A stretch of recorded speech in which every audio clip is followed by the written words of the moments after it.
is 7 minutes after 7 o'clock. Today is Tuesday, May 13, 2014. I would like to welcome you all and welcome those as well that are watching at home for our meeting. Mr. Clerk, roll call, please. Mayor Thundro. Here. Councilwoman Steril. Here. Vice Mayor Bien-Aimé. Here. Councilwoman Keys. Here. Councilman Galvin. Here. Mayor, we have a quorum. Thank you. Let us all stand for the Pledge of Allegiance and the invocation. Pledge of Allegiance will be led by Anna Correa from FIU sophomore student, Biscayne Bay campus, and the invocation by Pastor Marie Francois, Prayer and Faith Ministry Church.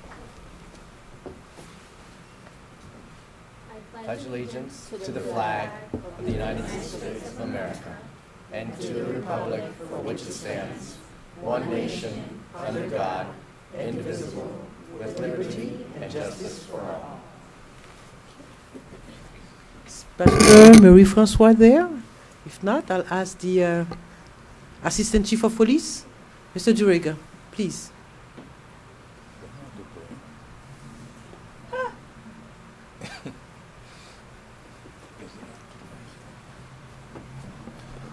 Bow our heads.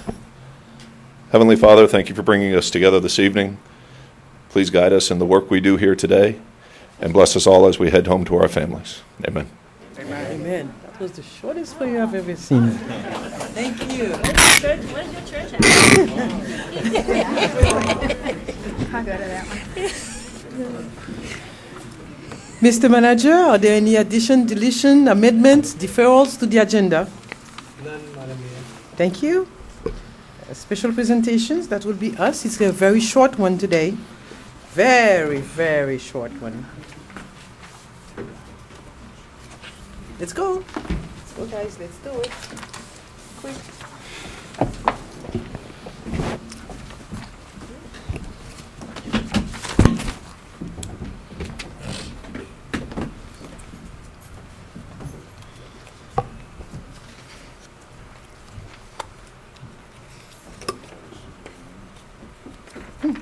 Good evening again. Today we would like to, in recognition in honor of National Public Works Week, I would like to invite our Public Works Director, Mr. Whistler Pierre-Louis, for this recognition, and I understand that he's out of town attending the hurricane conference with this.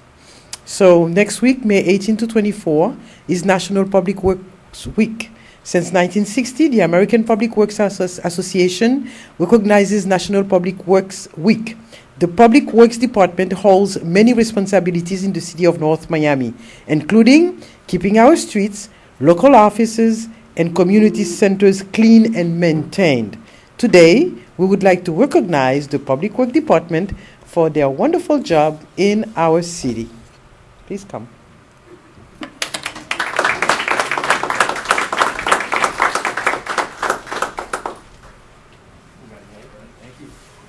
This is for you and your department. Thank you. Congratulations.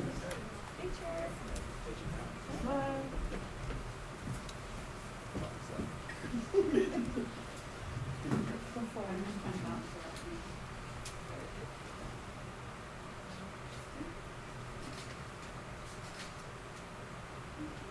Thank you. All right, congratulations. And that concludes our special presentation for today.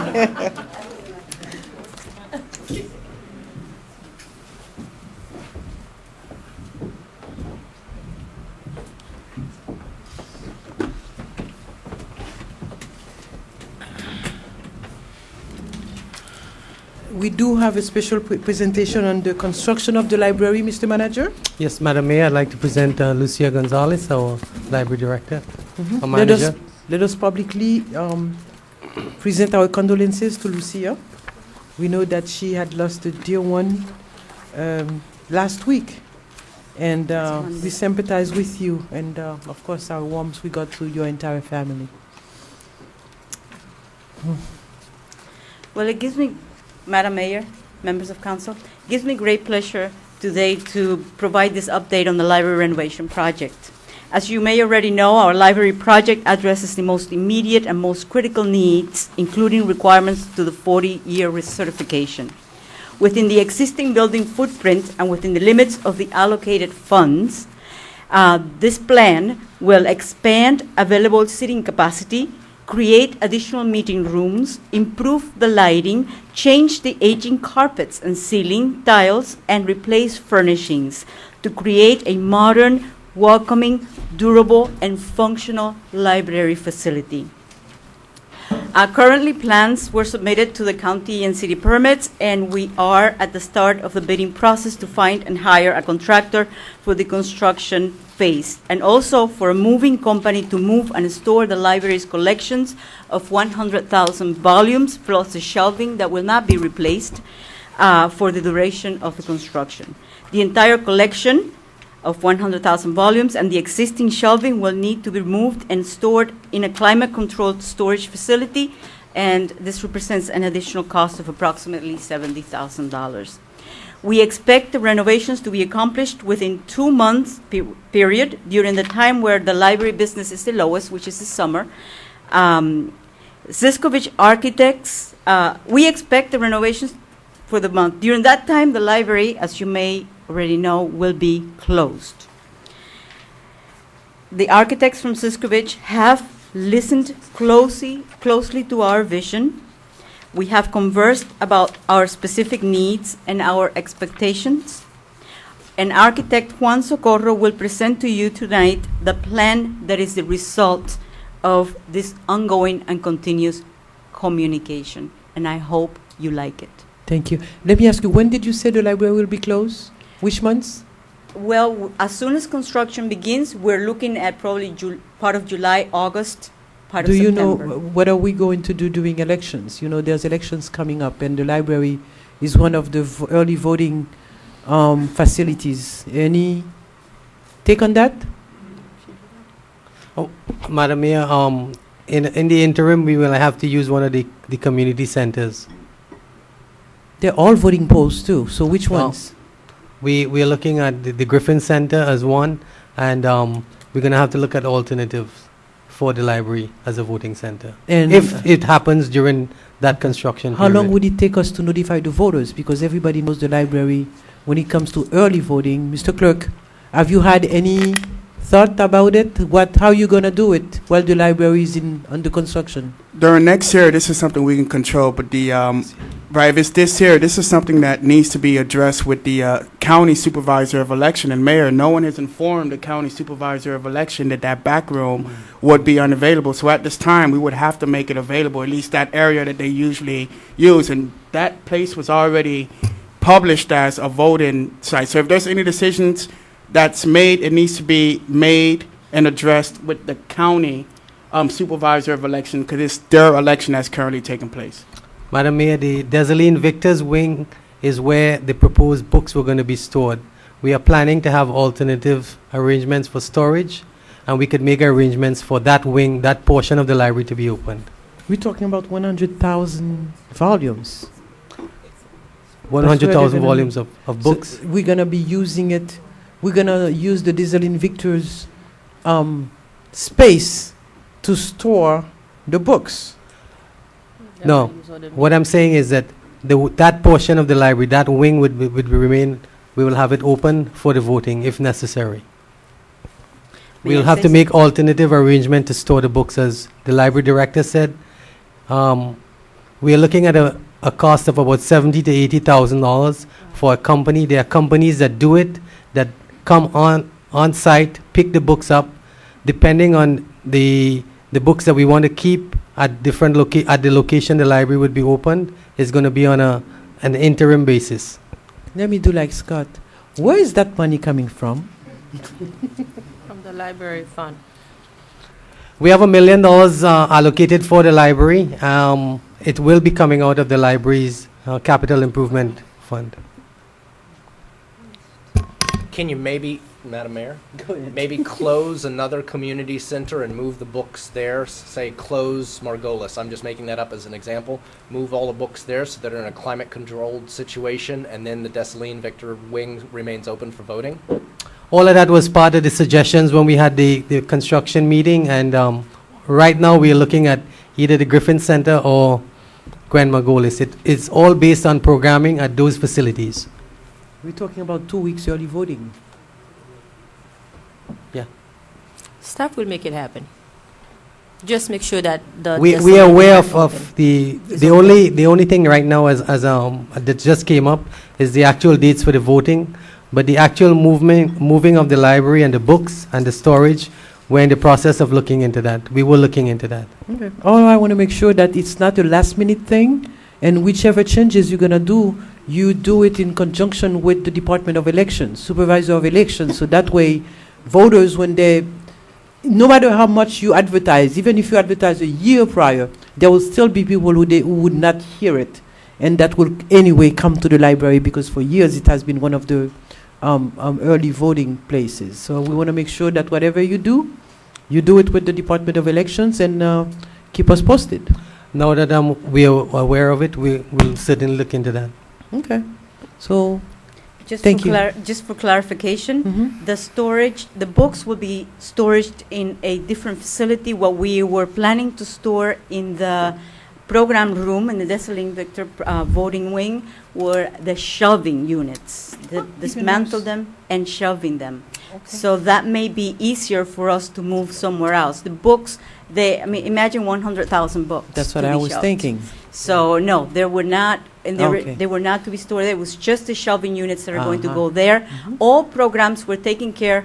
What happened is we were hoping to start in June, the first week of June, but timing has changed. Now we're looking at a later date, but that's okay. We're working with all the programs we have. I am working on a plan for all the programs that take place in the library to make sure and guarantee that they continue.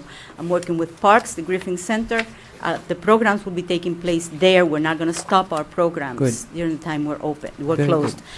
Voting, now we're going to have to reconsider because of the timing, because we have extended the time, and now, so we're going to have to look into that, and we will make sure that we provide. Did you just mention the Griffin Center? Yes? It's the year 2014, which is the World Cup for soccer. And the Griffin Center is the place where usually during the finals, everybody gathered to watch the games. That's the way it has been for the past 8 years, as far as I can remember. We're going to have a lot of problems this summer. That is why we need more facilities, Madam Mayor. Sure. Thank you. Ready for the presentation? Yes, we are. Okay, thank you.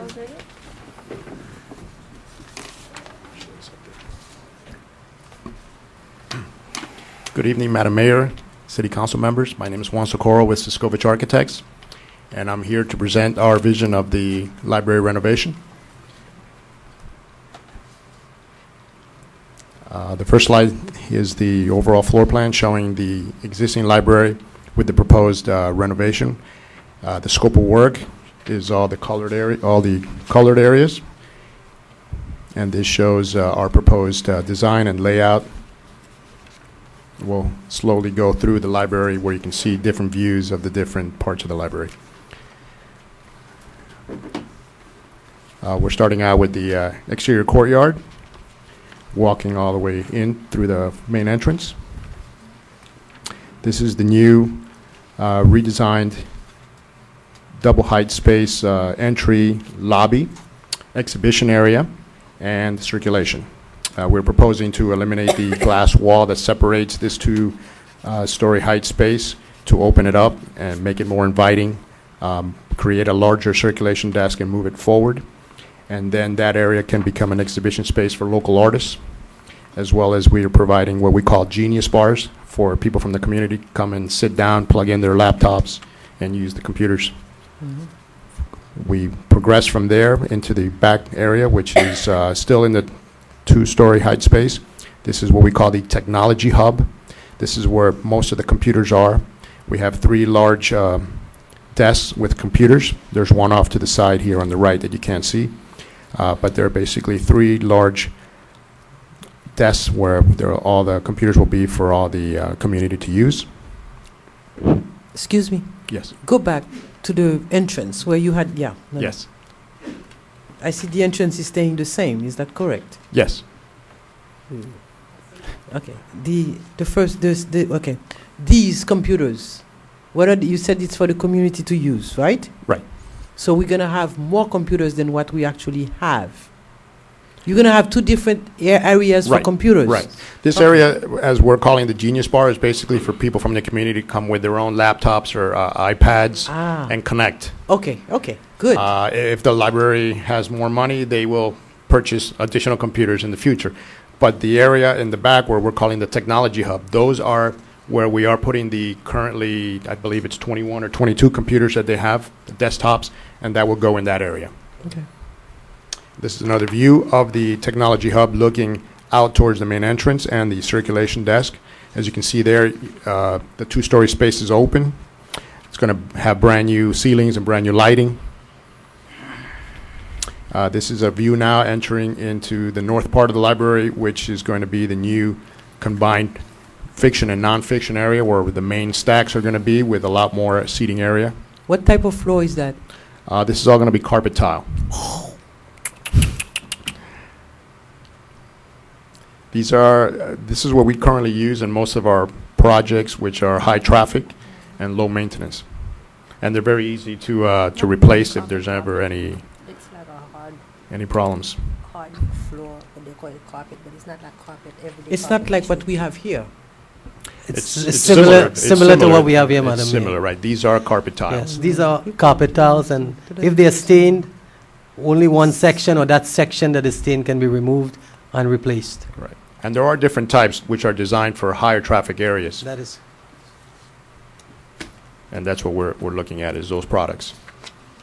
And it's also cost effective. This is an area now stepping through the existing openings from the Technology Hub into what we're calling the reference area and lounge area, which is where the majority of the seating is. And then on the right-hand side, beyond that, you can see the new meeting rooms, which will be glass partitions so that there's easy visibility from the circulation for supervision. This is another view of the reference lounge area looking towards the southeast, again with the view of the meeting rooms on your left-hand side. And now we're stepping in from the reference area onto the south, which would be the new teen or young adults area with some playful furniture for the teens and areas for them to congregate. And then on the right-hand side, there's some counters with computers. Actually, I'm sorry. This will not be computers that the library has. This will be an area for them to plug in as well. So we'll have continuous outlets for them to plug in. Another view of the back wall with all the with the counters for the computers and the laptops and iPads. And then we step into the area next. Can you go back one slide? I'm sorry. That view right there, which shows the wall there beyond, has a small opening which connects the young adults from the children's area. So now we step through there into the children's area. And this, as you can see, has all its small stacks for their books, seating areas for them for learning and for doing homework. This is another view looking the other way at that wall with the opening, with some graphics on the wall, some lettering on the walls over here on the right-hand side, the stacks, the seating area, some playful furniture, and next. And that's basically the views, and this was just a schedule to show, that we've updated the schedule to show where we're at now. We just turned in yesterday the revised drawings to the City of North Miami Building Department to address the latest comments, and we anticipate within a week we should have the permit. Following that, we can go into bidding. So we're not having any restrooms in the new library? Yes. Where? If we go back, I'm sorry. With more stalls, I hope? This view here, this area right here, is the area for the proposed 2 brand new bathrooms, which are handicap accessible. Based on the plumbing count that we did for the facility, we're only short 2 restrooms, and that's what we're providing in that space. Have you ever been to the library during presidential elections? During the elections, no. Okay. During regular business hours, yes, I've been there. Or during storytelling month when there's so many students in there? It's non-efficient. We only have 2 stalls. What happened? People who cannot hold on, they do it on the floor, try to do it in the garbage. Been there many, many, many times, and it's problematic. We don't have enough bathrooms in our libraries. Well, what I'm supposed to do as an architect is design based on the size of the building and the number of occupants that are allowed in the building per the square footage. So I can't design for an event where there's twice as many people, which technically is not allowed because the fire marshal could have an issue with that. So based on the size of the building, the square footage, we design it for the occupancy, which in this case is an assembly occupancy because it's a library. And then that's how we determine the number of total fixtures for the entire facility. And when we did that, we determined that you were short 2. Originally, when the library was done and then it was added to, they built those bathrooms in the front. And at that time, the code said that those bathrooms were sufficient for that time. Now we're under the new code. How long ago? The addition that was done at the library, I believe, was done in 1985. And We're then the in original. 2014, and the Right. city have tripled the amount of residents that are living there. Right, no, I when understand. the library was built, it was like a 20,000. It was a village. Mhm. Now we have a city, Right. and I can't imagine that we're using the same figure, although the city have tripled in size, Right. to keep it the same way. Right, but the footprint of the building is still the same. It's still 20,000 square feet. And that's basically the amount of people that it holds is what is in the code, the current code for 2014. And that's what the plumbing code says.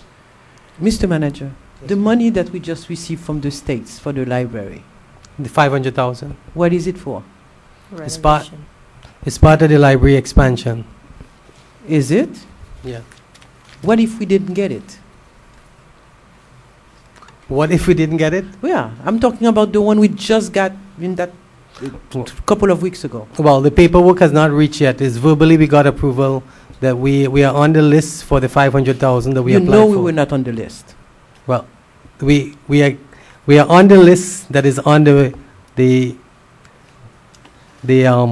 governor's desk for a 500,000 allocation to I North know. Miami. My question to you is that when we hired the company Yes, to do the design and to rebuild the library, we didn't know we were going to get the money. that's Even correct. last time when we were in Tallahassee, We didn't we know were that. not on the list to get the money. That's correct. It requires extra work to get that money. That's correct. So that money was part of that $1 million we're talking about? No, it's not. The $1 million is from the Biscayne Landings allocation, which is part of the capital improvement allocation. Okay, so now we have $1.5 million. 1.5 million, yes. Okay, the 1.5, how much is it going to cost to do this renovation?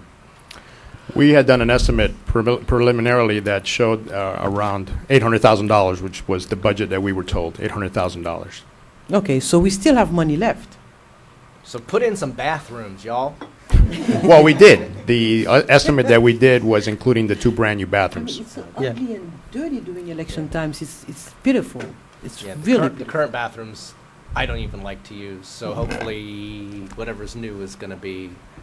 Well, the money also includes For renovating insurance. the existing bathrooms. Correct. So we are basically renovating and beautifying the existing bathrooms and creating 2 brand new ones that are up to code and are handicap accessible. So we have $700,000 left. Am I? He's Yeah, doing it for 800,000. Correct. We had $1 million. Correct. We just got 500,000. 500 So we have addition. 700,000 left for the library. Yes. Good. And is it budgeted or for something? I'm trying to see how we can get a bigger library because The allocation of that it's we for the building of the it's- library, it's not for- for equipment. We got no, money. it's part of the expansion, so we do have to use it for expansion. So, sir, can you redesign something? This is the first I'm hearing about it, so definitely we can have that conversation. We work very hard to get that money, and we want to put it to work.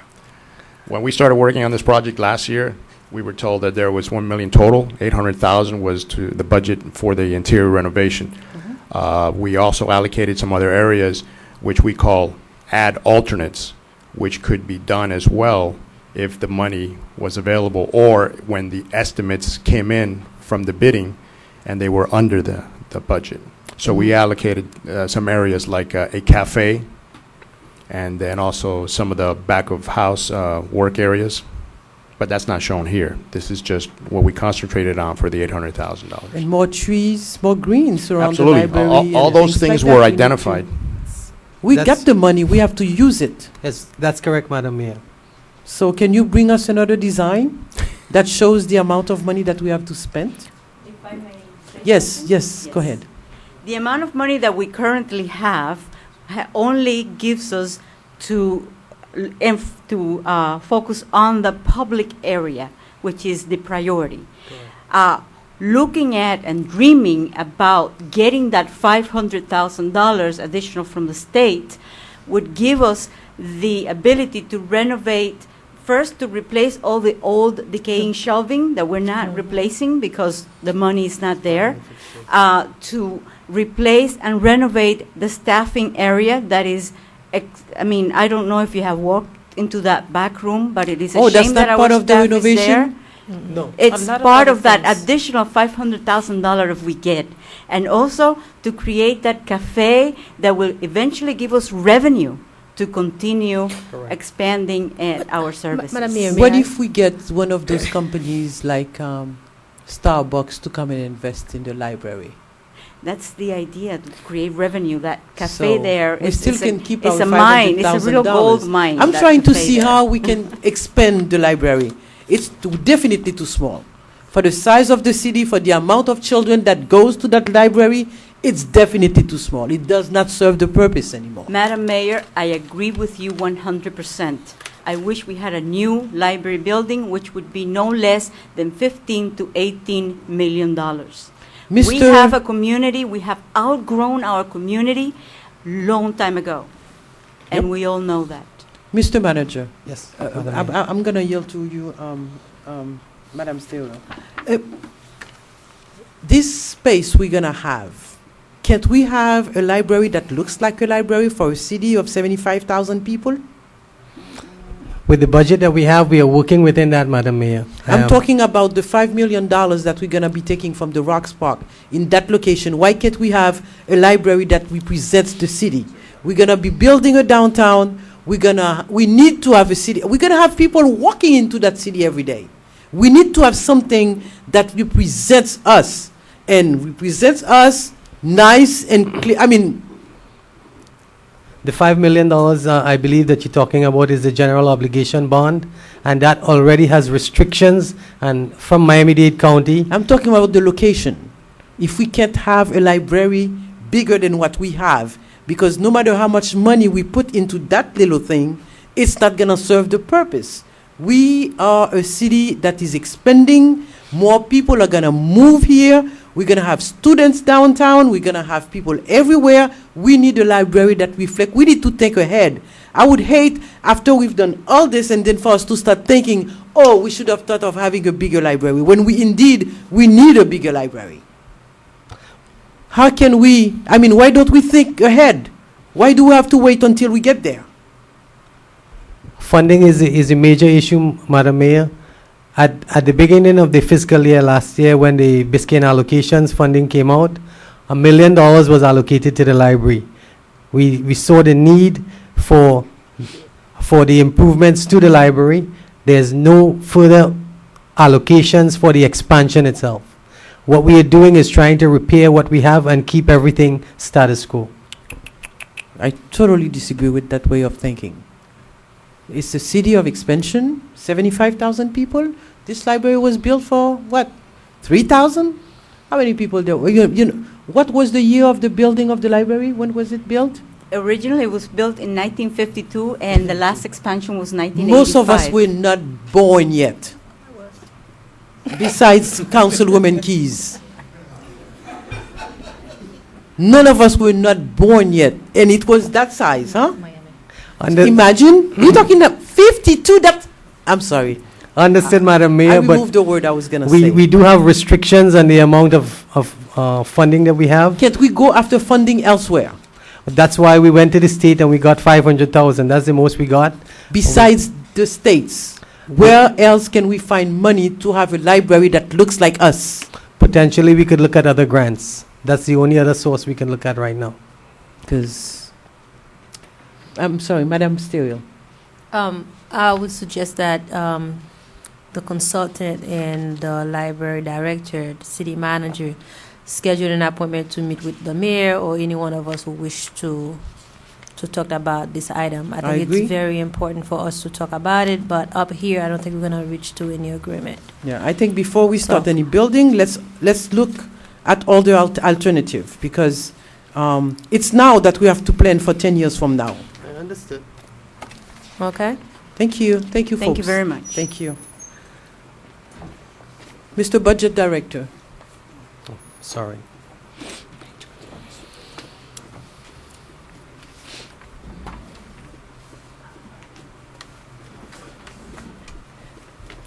If I have to move for 3 minutes, do I have to take recess, or can Mr. do his presentation?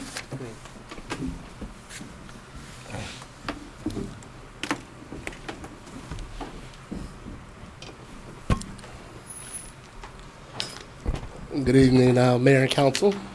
Arthur Sori, Budget Manager. I'd like to start off by announcing that just recently, the Government Finance Officers Association awarded the City of North Miami the Distinguished Budget Presentation Award for our 13-14 budget year. Wow. Congratulations.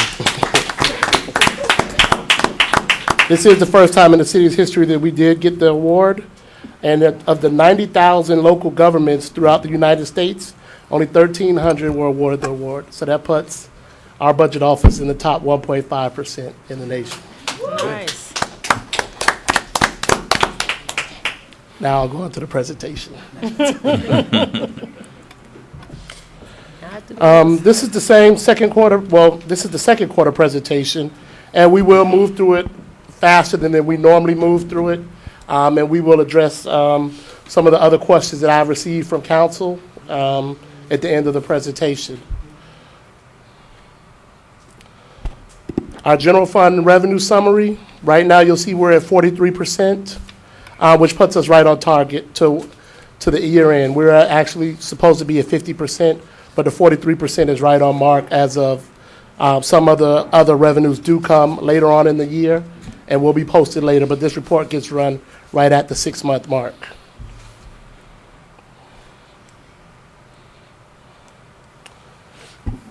Taxes, we're at 67%, 83 for Avaloro, general sales and use at 28, 51 at utility service tax, and 22 at communication service tax. Licenses and permits, we're at 53%, right at the halfway mark right now. Intergovernmental revenue. As I stated in the first quarter presentation, the grants have been moved to a separate fund now, which is Fund 199, so they will not show up in this presentation, as this is the general fund presentation. Later on, I'll show you where reference that our expenditures and revenues do not equal, which they always should, and I do mention this every presentation, but it's because the grants right now are in the 199 fund, so we're off by approximately 191,000, which is for the grants that are in the different fund now. Charges for services, we're looking really good. We're at 53% right now. This is for cultural recreation, the rental of our facilities, swimming lessons, summer camps, everything. Charges, actually the first one, charges for service, that's the city clerks, that's his passport applications. We have zoning review fees, minimum housing, that's doing really well. We're at 72% right now. And physical environment, that's our sanitation. Fines and forfeits, we're at 35%. Still right on target.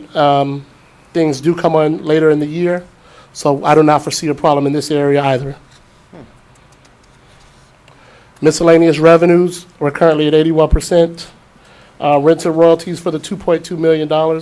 That includes your $1.5 million for your Biscayne land and land lease. Money from the Oaks, $100,000 from the bifurcated land lease.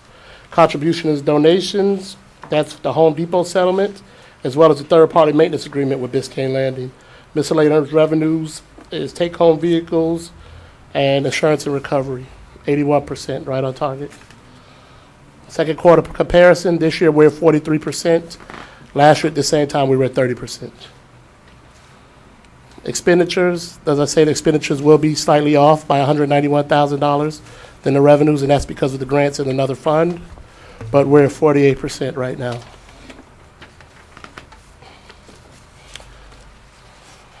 This is a new slide this quarter, and this is our budget analysis at the 6 months mark. This was asked for by the council, and my office did go through, and we basically projected where we're going to be at year's end for each office within the general fund. This was done because of questions regarding the ERIP, whether we were going to balance at the end of this fiscal year because of the ERIP and a couple other things. Right now, we are showing that we're going to balance. I don't foresee any problems at all. And these estimates are not stretches. These estimates are conservative estimates that we're going to spend more money than what we show here. Of course, some departments are over budget, and that is from the ERIP. If you look at I'll go through a few of them. You have the building department, $146,000 was ERIP, the early retirement incentive plan. That was for people who did have, sick and vacation time built up, and it totaled $146,000. The city attorney's office is showing a $56,000 deficit. However, this is because we anticipated $60,000 for labor negotiations with the 3 unions that contracts do run out in September. So we've already accounted for the $60,000 for that, which is an estimate. I don't know if it's going to cost $60,000, but we did put money in to account for something. City clerk is only going to be $19,000 in the negative. However, the city clerk's office did have an employee that was paid out. The payout was over $100,000. She was here for 30 years. The city clerk's office did take cost-cutting measures into effect to not hire anyone and to continue business as usual. That's why we're not so far in the hole there. City manager's office, that was the payout for Mr. Johnson and severance pay. So that's why they're $180,000 in the negative. Community planning and development. That is a grant, a reimbursable grant for an amount of $159,000 for FDOT, the Arch Creek Bridges. That's why that one is over budget. But the money that we are going to be spending will be reimbursed back to the city.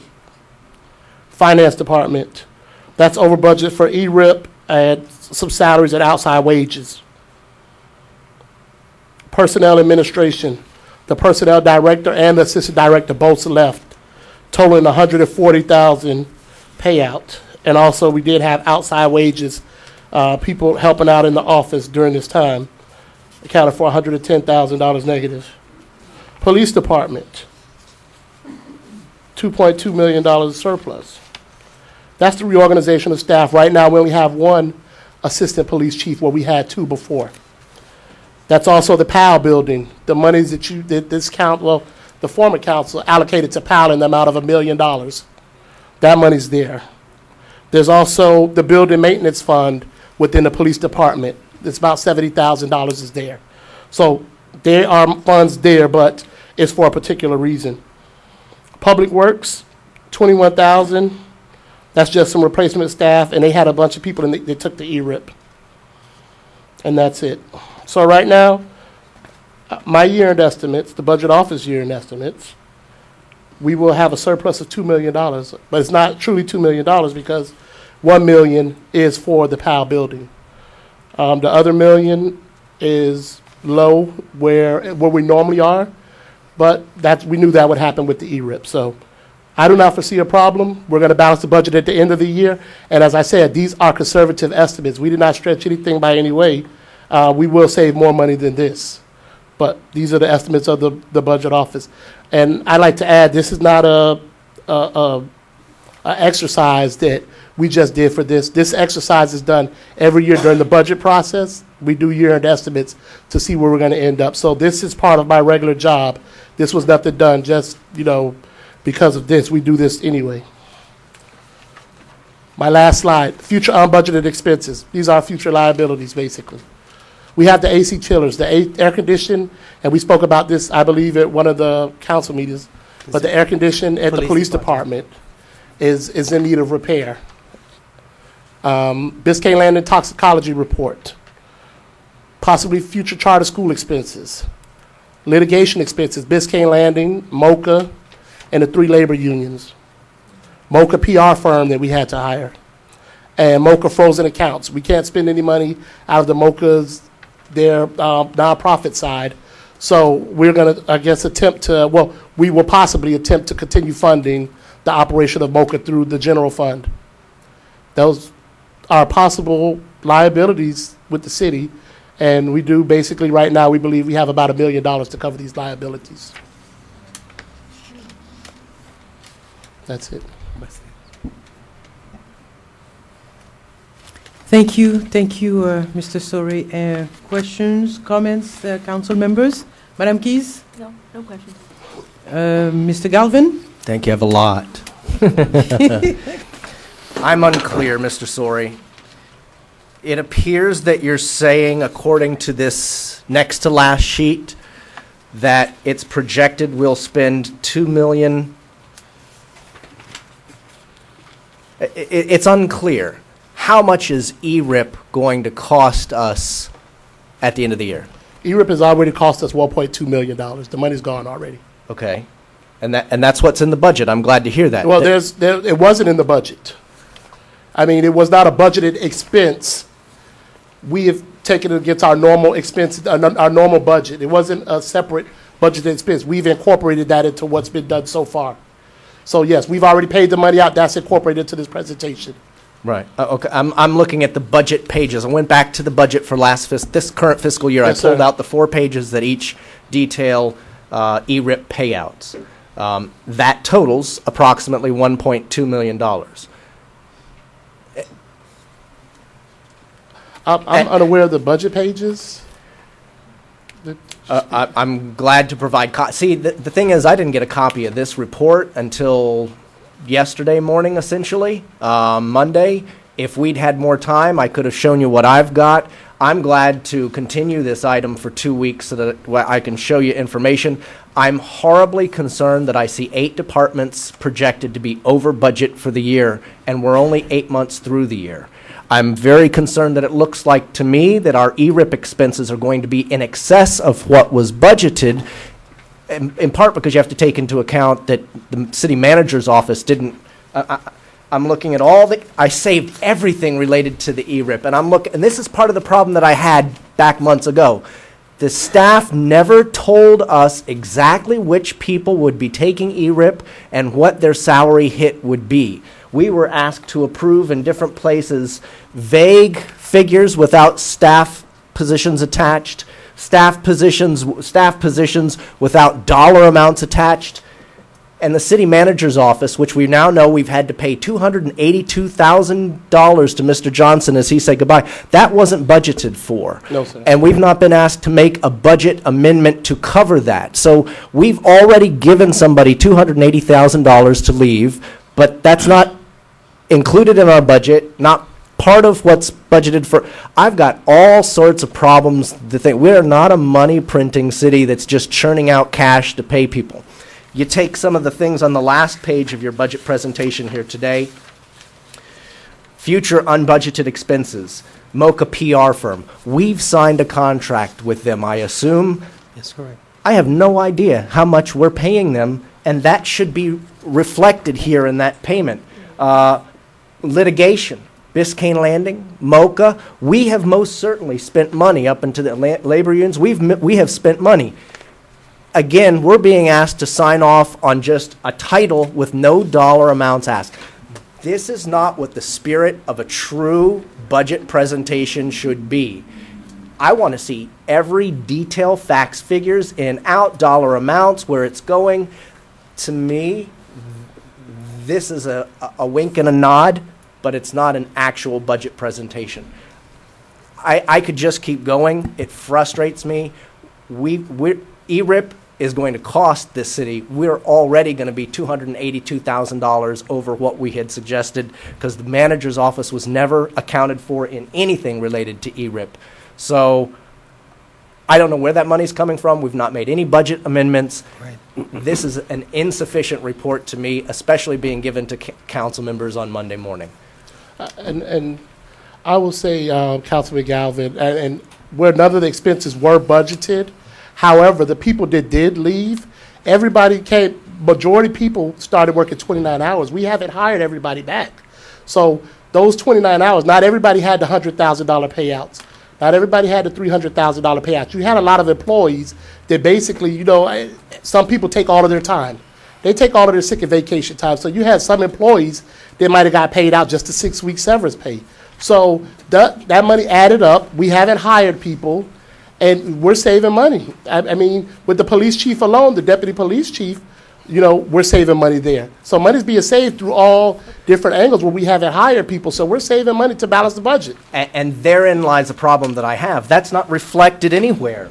I just see a vague presentation that we're in good standing, but the numbers aren't adding up. I'm looking at our fiscal year 2013-14 budget, 4 different pages that total $1.2 million in ERIP payouts. Nowhere in this is included the $282,000 for City Manager Johnson to leave. So we're already over budget $282,000. Where's that money coming from? You've not asked us to make a budget amendment, and that money is already gone. And I agree with you, the money is gone, but at the same time, in the budget book, there's 12 months salary budgeted for 2 assistant police chiefs. Somebody has just walked up and handed us about 20 different pages full of facts and figures. What is this, Mr. Manager? And why is it being given to us as the meeting is ongoing? Camelia? Good evening, everyone. I'm Camelia, the Finance Director. I had promised, Councilman Galvin has been asking for financial statements from Finance Department, so I had promised to prepare those statements to accompany the budget presentation. Is it fair to be giving this to me and the others while the meeting is ongoing without us having any chance to look at or review it? I'm sorry for that. We have 3 staff that are currently at the hospital, hospitalized, so it's been very. With understanding what it's like to go through troubling times with sick family members, you have my condolences. Not family members, staff. Our Family chief and accountant and our senior accountant, both Family of them and has staff. been hospitalized. So I've been really. You understand that I know where you're coming from when you say that people close to you are sick and it limits what you're able to do. I get that. I've been asking for budget numbers for well over a year. I've been asking for a budget presentation since I saw the CAFRA a year ago. So we're now being handed facts and figures now in the middle of a council meeting, and we're expected to just go, oh, okay, our finances are healthy. I don't believe our finances are healthy. I have great issue with the way it's being presented, the lack of backup material, and the fact that we've already given $282,000 to our former city manager to leave, and we never approved a budget amendment to make that even out. You're not going to convince me of anything positive tonight, and I'll just keep going for hours, and I know the mayor wants to get out of here. We all want to. I'd like to, after other council members might ask, table this, and let's get real about where the finances are, because I've got some serious questions I want to ask. Good. Yeah. The suggestion was made, we're going to table this item. That will give us a chance to look at the detailed budget that we just received. And probably, Mr. Soray, I would suggest that you meet on a one-to-one basis with staff, with councils. That way you can get into more details. And I agree with Mr. Galvin when we talk about the PR firm, the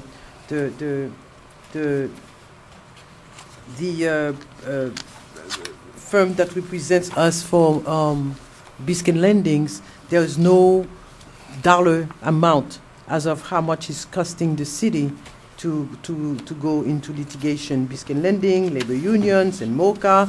We need to have clear pictures of how much it's costing us, and probably it would be best that way we know where we stand financially, and also we will probably move quicker in decision making when it comes to those three particular items. Thank you. City events announcement. Good evening, everyone. I'm Pam Solomon, Public Information Manager for the city, and I'd like to share with you a few of our upcoming events and highlights for the month of May 2014. Tomorrow evening, Wednesday, May 14th, we are hosting a second Downtown Revitalization Forum. This is an opportunity for business members and residents of the community to come out, participate in the conversation regarding what we are doing to revitalize our downtown business corridor here in the city of North Miami. Our downtown and major corridors master plan was approved by the City Council last May, so 1 year ago. This is our next step to bring forward an action plan and measurable outcomes and goals that we are working to for that. So that will take place 6:30 to 8:30 p.m. at the Griffin Center, located at 12220 Griffin Boulevard. Once again, Downtown Revitalization Forum number 2, Wednesday, May 14th, 6:30 to 8:30 p.m. at Griffin Center. For additional information on this ongoing process, you can contact the Community Planning and Development Department at 305-895-9825. This Saturday, May 17th, we're back with our Walk This Way Family Fun Day event. We host this event every third Saturday of the month. We took a break last month because we made our million-step goal. So now we're taking a step towards our new goal of 2 million steps towards better health. So Mayor Tundru challenges the community to participate, get involved, get active, bring your family out to our Walk This Way Family Fun Day event. Claude Pepper Park, 1255 Northwest 135th Street, from 8 a.m. until 10 a.m. We'll be out there walking the perimeter of the park. If you haven't already registered, you will receive a T-shirt, a pedometer on site, and you'll commit to logging your steps. For more information, you can contact the North Miami Parks and Recreation Department for additional information on the Walk This Way program, 305-895-9840. Just a reminder, the North Miami's administrative offices will be closed on Friday, May 23rd due to employee furlough, and Monday, May 26th for the Memorial Day holiday. Also on Monday, May 26th, we are hosting our annual Memorial Day ceremony to honor the lives of our nation's heroes that gave their lives, gave the ultimate sacrifice in service to the U.S. Armed Forces. So we invite you to join us 10 a.m. Monday, May 26th at the Veterans Memorial at Griffin Park, located at 12220 Griffin Boulevard. It's basically located at West Dixie Highway and Northeast 123rd Street. For additional information, you can contact the North Miami Parks and Recreation Department Special Events Division at 305-895-9840. On Saturday, May 30th, we are hosting a new event, Art Day in North Miami, in the Mocha Plaza from 4 to 9 p.m. Mayor Lucy Tundru and Commissioner Jean Manestin from Miami-Dade County District 2 are collaborating with the North Miami Community Redevelopment Agency and the Haitian American Chamber of Commerce of Florida to present an afternoon filled with art and culture. This will also lead into the evening's Jazz at Mocha concert, which will be a free concert in the plaza, of course, on the last Friday of every month. This month, we feature Jean Caz at 8 p.m. And Mocha's galleries are open by donation that evening. For more information on the current exhibition at Mocha, you can visit mochanomi.org. That's mochanomi.org. And for more information on our Art Day in North Miami event, we invite you to contact the North Miami CRA office. We are looking for artists and artisans to display that afternoon from 4 to 9 p.m. The North Miami CRA office can be contacted at 305-899-0272. And just a few more announcements as we head into the summer months. Before June 1st, if you have a business here in North Miami and you are not currently operating a website to promote or market your business, Mayor Chandru has brought forward a U.S. Conference of Mayors initiative, Get Your Business Online. It's powered by Google, and it's a free opportunity for local businesses. You can log on to their website, gybo.com, basically getyourbusinessonline.com, and you must register prior to June 1st. But Get Your Business Online provides free customizable websites and access to web resources for small businesses. The free service is for 1 year, and there is a small fee after the 1 year time. So for more information, we invite you to log on gybo.com to find out about the Get Your Business Online powered by Google initiative through the U.S. Conference of Mayors. Also, on behalf of Olita Partners, LLC, I'd like to share that they are hosting a construction job fair for the Biscayne Landing Spine Roadway. It's for North Miami residents only, so we invite you to spread the word. It will take place Saturday, June 7th from 9 a.m. until 1 p.m. at the Biscayne Landing Sales Center. The development office is located at 15045 Biscayne Boulevard. Don't miss this opportunity to learn about positions available for the spine road construction, lake filling, and mass grading. They're looking for excavator, loader, dump truck, dozer, crane, heavy equipment operators, those types of construction jobs. For more information, you can contact their offices, their local preference office, at 786-629-3337. And that concludes my announcements for this evening. Thank you. Thank you, Pam. At this time, Madam Mayor, I'd like to call Tanya Sejour to do a short presentation on city projects.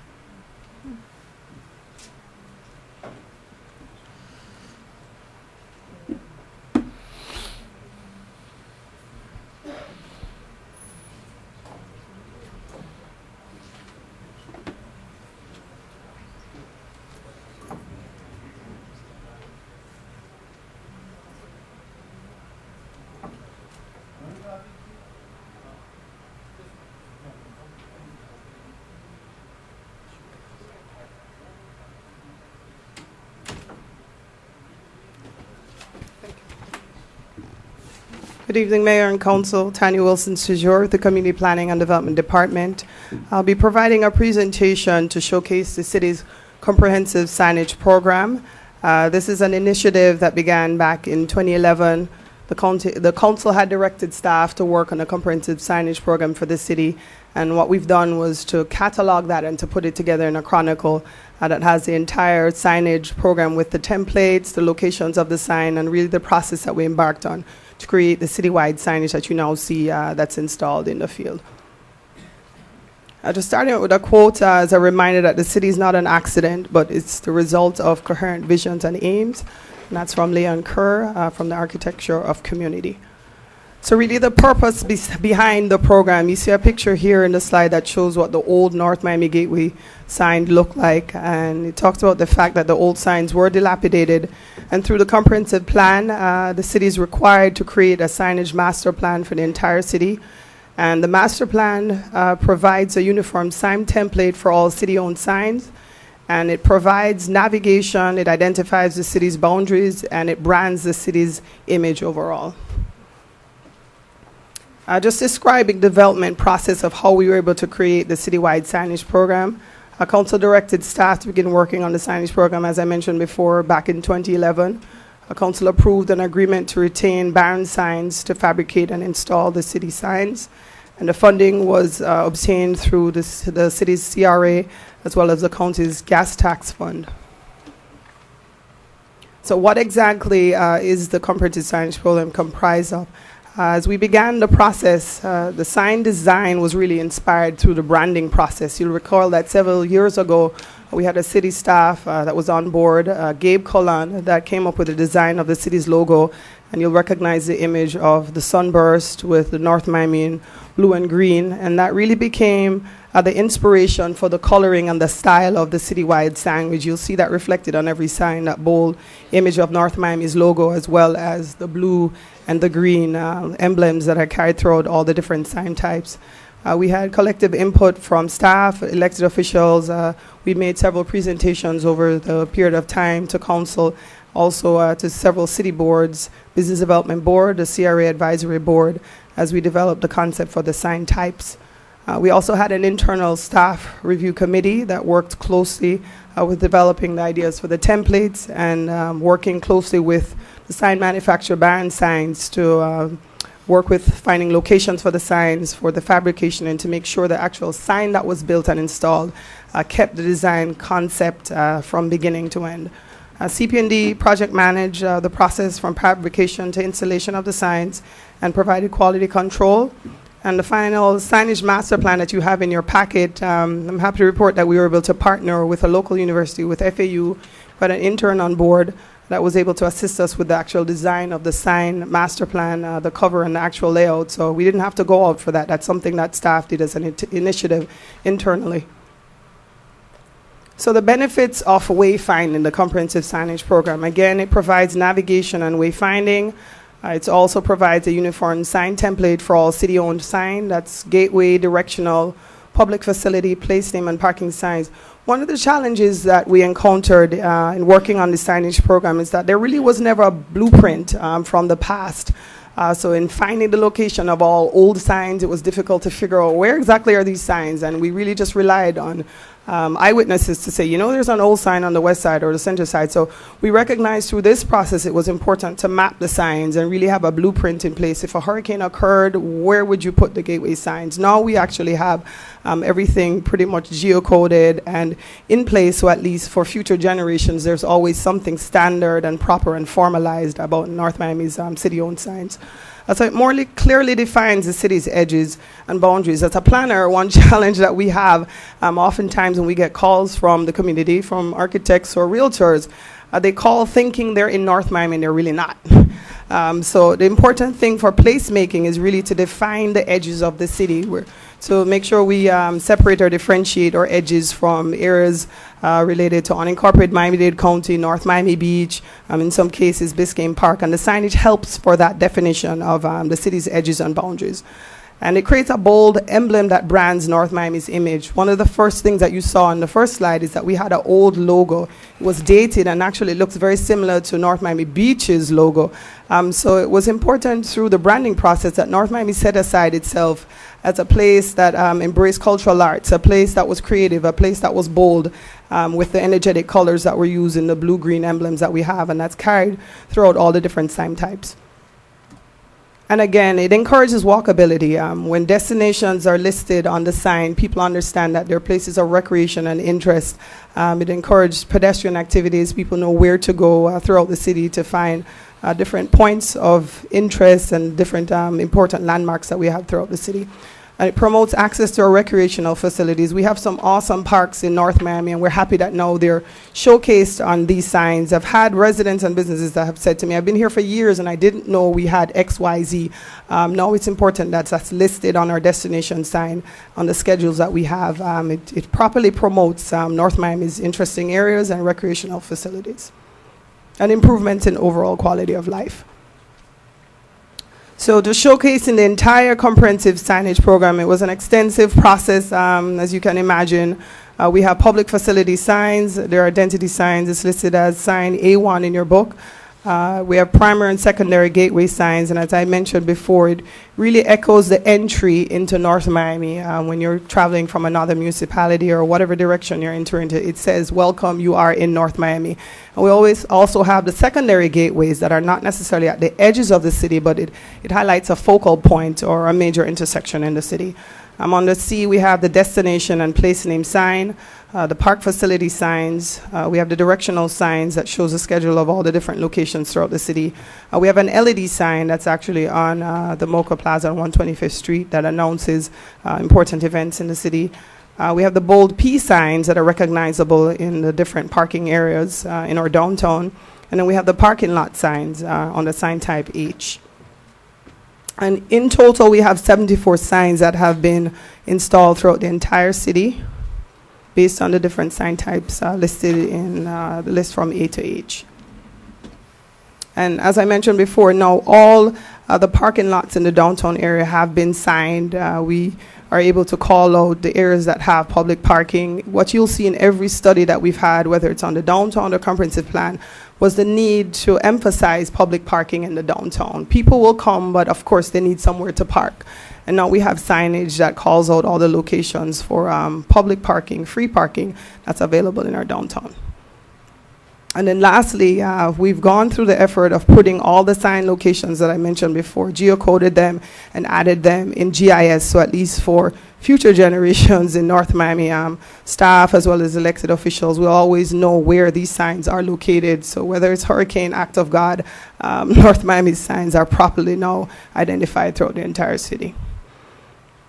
And I love quotes, so here's a final quote. Really, we make no little plans. They have no magic to stir men's blood, and probably themselves will not be realized. We're encouraged through Daniel Burham to make big plans and to aim high in hope and work, remembering that a noble, logical diagram once recorded will never die, but long after we are gone, we will be a living thing asserting itself with ever-growing insistence. And that's the end of the presentation. I want to recognize Barron Signs. They've been awesome partners in the process, rain, snow, or shine, throughout the last 3 years in the installation we have. Mr. Richie Fitzsimmons that's here from Barron Signs. Barron Signs was responsible for the beautiful sign manufacturing. We went up to the plant, we visited with them. They were patient enough to work with our demands, our picky demands from staff, and we're happy in terms of the partnership we've been able to forge with Barron Signs. I also want to recognize our intern, Kent Walia from FAU, that worked with us on the actual layout, the cover design for the master plan. We say it because we did it internally, and we're happy with the end product. So we just wanted to introduce that to council and to the public. North Miami should be proud. We're one of only 2 cities in the entire region that now has a comprehensive signage program. So hail to North Miami for that. Thank you. Thank you, Daniel. Thank you. I have a couple of questions for you, though. Okay. What do we use to decide which signs shows the boundaries of the city? Sometimes you just mentioned some of them are a little bit off the limits. What process do you use to know which goes where? Okay, well, first of all, one of the things that we looked at is the actual city map. So what we have on the screen is a map of the city that shows the edges. We tried to focus on major corridors. So if you're approaching a major corridor and it's a gateway of the city, then those were the priority locations. For example, if I take 7th Avenue, we know the city boundaries are 143rd and Northwest 7th Avenue. Mm-hmm. Our signs is about on 140th. Correct. Why? Correct. And the challenge we had there, in many instances, you had privately owned properties, and unless those property owners were willing to enter into some kind of agreement, No, it's in the median. easement agreement It's in the itself, we median. could not accomplish The signage is in the median. Okay, so I for know the it's one, not privately owned. so I'm that's trying to understand why isn't it once you get into 143rd and Northwest 7th, this is where the city of North Miami starts. Why do we have the sign on 140th? correct. For and that 139? particular location, I'll tell you, one of the challenges we have was with the depth and the width of the median itself. You needed a 4-foot clearance on each side. So even though logically you want to pick the most northern part of the median or northern part of the city, if there were limitations with the space in which to install, then by default we'd have to move to an area that was wider and could accommodate the signs. And that was faced there, and also on the east side of the city. You'll notice the sign was tucked to the side, approaching from Bay Harbor Islands. It's tucked to the side instead for the entryway of Keystone, because of course the median there was too narrow. So where geographically we couldn't fit them, we had to go with the next best available space. And who's entitled to widen those medians? I know 7th Avenue, it's a state. What about Keystone? And what about 119 and 17th They're Avenue? all state roads. All of those Everything that you you've mentioned are state roads, and Keystone too? Correct. 125th Street is a state road. 122 actually. For now. Yeah. And you need to just- give us an update on that 125th purchase. Sure. And to reiterate some additional information, All the ones that are on FDOT right away were permitted with FDOT. Correct. And I believe what Tanya was describing is site triangle issues and site distances. This is why, there are limitations on where the sign is placed on Northwest 7th Avenue at 140th Street, and the restrictions that we had by the permitting department too from FDOT. Correct. Okay. The other day, as we were walking with the police officers in the police walk and talk, it came to our attention that when we have big events like the one we just had, the Taste of Haiti, and other events or Mocha, cities like Miramar, where some of you here lives, have those big cardboard where they put them in strategic arteries of the city, where the citizens, they can see the events, because the only thing we have is the one by the Enchanted Forest Park. That's the only place when we have an event, and if you don't go that route on 135th, you're not going to see it. Is there a way we can have those? First of all, it's not expensive, and we can have them, those big cardboard, in different intersections. When there's something, the people can come and participate actually and knows what's happening. Okay, I can work with you through the city manager, Madam Mayor. I'm not familiar with what you're referring to. Is it the sandwich board signs? The sandwich, yeah, that's That right. electronic sign. The electronic signs. Excuse me. And they're actually owned by the police department and public works. That is correct. The police department owns 2 of them, public works own 1, and they range in the vicinity of about $7,000 to $9,000. No, that's not what I'm talking about. I'm talking about cardboards, actual cardboards. Who was on my team the other day when we were walking? Besides you, who was on my team, Mr. Alma? Who else? The police officers that were on my team. How many of you here lives in Miramar? I do. So you know those signs. You've seen them all over the place. Okay, those are not the electrical signs. I'm talking about I'm talking about the cards that they are in all arteries of the city whenever there's an event, so that all citizens are aware. Instead of us putting things in their mailbox or passing on flyers, they know this is an event going on, and it works very well according to the residents of the cities. I'll reach out to Miramar. I'll have Okay. a contact with them. All right. Thank you. Thank you, Tanya.